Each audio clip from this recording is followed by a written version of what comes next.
So we've been selling off our extra eggs that we get from our hens and have gotten a few requests for a coop and run tour. So while Jesse is working on that gravel pathway and Landon is safely in his mosquito-proof pack and play, I can go ahead and give you guys a rundown of our coop and run. So here is our chicken coop, and it kind of doubles as a shed and coop. So the left side over here is our little shed, and then the right side over here is the entrance to our chicken coop. And excuse the mess because we are working on a few projects out here, so we have a bunch of stuff out, but this is the coop itself. The front siding is finished. It's on a raised foundation, and we actually never finished the siding on this side of the coop because we wanted to get done what we needed to get done to get the chickens in there, and then winter came and we never got around to finishing the siding over here. But the rest of the coop is completely done, and it was supposed to be a project we were going to finish last year. Still didn't finish it. That's okay. It's still on our list to get done this year, and it will get done. So our coop is fully insulated, just like a house would be. That means that there is insulation on all the sides, including the floor and the ceiling. And that just makes sure that our hens are extra cozy during the winters when we often get snow and it gets really chilly. They probably don't need it, but we overdid it anyway, just in case. And we also included a lot of ventilation. So there's 2 windows here, a large vent up there and a large vent up there, just to make sure that they're getting fresh air in here and it doesn't smell. You'll notice we have the heater in here. It's attached to a temperature probe. You can see it kind of dangling there, and it only turns on when the temperature gets below a certain threshold, and I think we set it at 40 degrees. It's probably not necessary, but we just wanted to make sure our hens were really cozy, especially when the nights got, you know, below 30 degrees. So we'll probably be taking that out pretty soon just because they don't need it now that it's getting warmer. But here is the rest of the coop.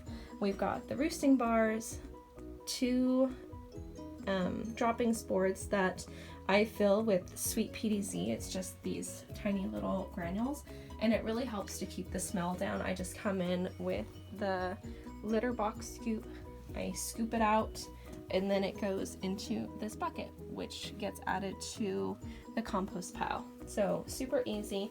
We have this dustpan here. It's just an old litter box that we filled with sand and diatomaceous earth, and the hens dust bath in it. And we just have, you know, the pine bedding, which is pretty typical of a chicken coop. It doesn't smell in here, mostly because a lot of the droppings gets removed from the droppings boards, and the hens don't spend their time in here during the day. They prefer it out in the run. So most of what you're seeing is just pine bedding, some straw, and their feathers. And a lot of the time I just come in and I shuffle everything around just to get it turned up and mixed with any new bedding that we put in, but definitely no smell at all. And then in the nesting boxes we have some straw nesting material, and the hens prefer this just because they can move things around. We had the pine shavings in here before, but they were, you know, moving it too far out and then it was hitting the bottom. So the straw seems to work out a lot better for us. I keep it really clean. As soon as it gets dirty, we change it out. But the hens typically don't mess this area up too much just because they're not pooping in the nesting boxes. They're just laying their eggs in them and then they head on out. All right, Landon is getting fussy, so we gotta finish this really quick. Before we get to the run though, I want to show you our nesting box setup from the outside. So we have a little locking latch here and a latch over here. So once it gets unlocked, we just open it up, the door swings open, and we have our nesting boxes for easy egg collection. And it's really easy to close again. I just swing this door back up and it latches, and then I can lock it again. And the reason we have the doors on the side, well, the door on the side instead of on top, is because chickens are really aware of aerial predators and they do not like getting come at from above. So we have the doors to the side. They don't get startled when we open the door to collect eggs. Even if we have hens in the nesting boxes, they'll just chill there. So it's really easy and way less stressful for the hens to do it that way. And here is the run itself. You can see it's super heavily built, plenty of space for the chickens to roam since they cannot free range where we live. And it's kind of doubly protected by chicken wire and then this fencing material. You can see that it is really reinforced with 4x4s and 2x4s, and that is because we have bears and mountain lions here, so we wanted to make sure it was super sturdy for our chickens to be protected. We don't have anything covering the run at the moment other than this little entrance that the chickens come out of, just because of the cost, but also we are surrounded by trees here. So this is the perfect cover for our chickens to protect them from any aerial predators, and we haven't had a loss from that yet, knock on wood. But let's come into this run here.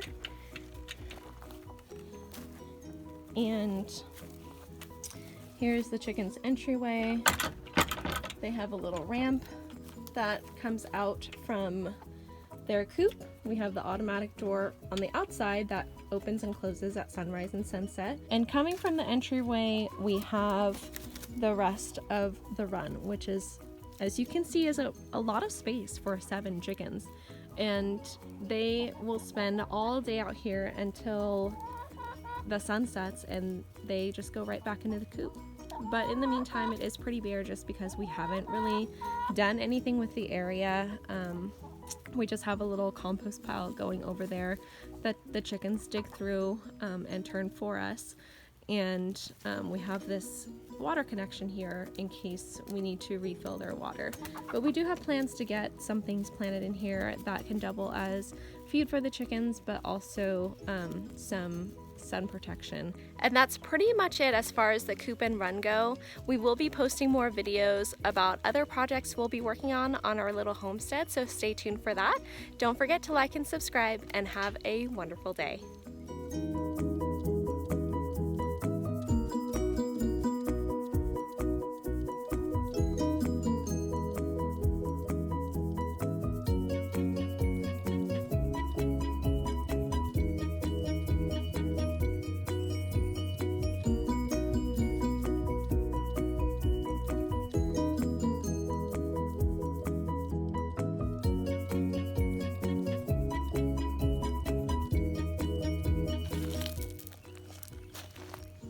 Put them somewhere safe, babe.